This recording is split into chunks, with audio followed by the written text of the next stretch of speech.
Okay, YouTubers, just showing you a little video on my lights and my RC cars in here. In my RC room, I've got a few of them.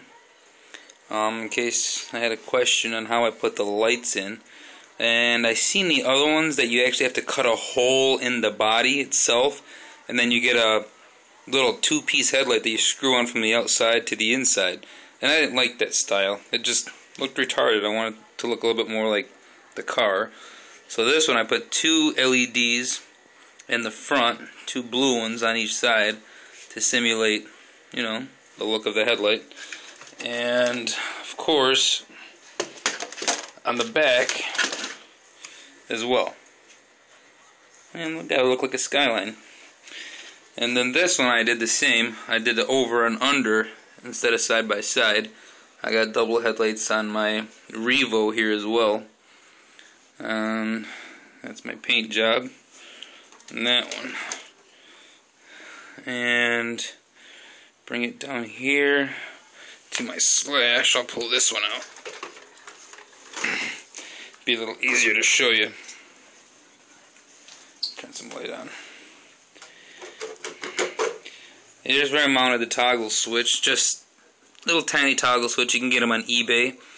And the toggle switch, it put it in a location where if another truck lands on mine, it's not going to cripple the toggle switch, which I thought that was a decent spot. Now, on to the bottom side. And that's basically all it looked like. You know, I bought all the LEDs off of eBay. They're pretty cheap. I got a pack of, 15 or 20 of them, whatever the heck they were. I bought white ones, I bought blue ones, and I bought red ones. And I maybe spent, I don't know, over 20-something bucks on LED lights, but I got plenty more.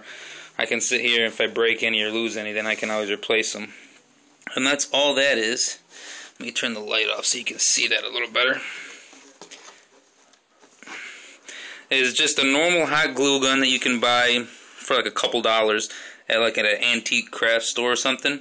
As you can see, I didn't paint that part of the body where I was going to put the light at.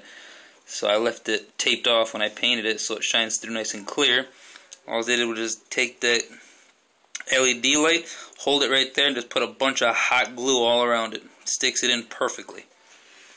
Same thing on this side. And then I just wired them all up to my toggle switch. And then there's my battery. Yeah, that's another good thing that I've been doing. Instead of wasting money on 9-volt batteries to power these, if you have any old cameras laying around the house that have rechargeable batteries in them, then you can take those batteries out and then just keep recharging it. This thing will run forever on that one battery charge. So whenever it dies, I can just take that little small pack off and then just go recharge it. And that works perfectly. And it powers up to at least 8 LEDs. It'll power, and they'll actually last for a good while. And then here's how I did the red ones. Just a glob of glue right in the spot where you want it, and then stick your light right there. Works perfectly. I just didn't like cutting holes in the body, and I think it looks a bit more real this way. And then right here for the sticker, you can see that little tiny hole right there that I cut. You can't even notice the holes there at all. It's just right in the middle. Right where I put the light at is where the hole is. So get the light to shine through a little bit more when you turn them on. And then right when you get to that hole, you can see the light shining through where it's bright. And that is pretty much it. Pretty simple. I just didn't like cutting my body up. And the glue gun, you can go pick them up in a bunch of glue sticks for just a couple of bucks. You know, they sell the sets for like $20 at the RC shop. And to make each one of these sets, I got more than just a couple dollars into each. Maybe not even, with parts to spare. But yeah, that's pretty much the rundown on putting my LEDs on. That's the way I put them.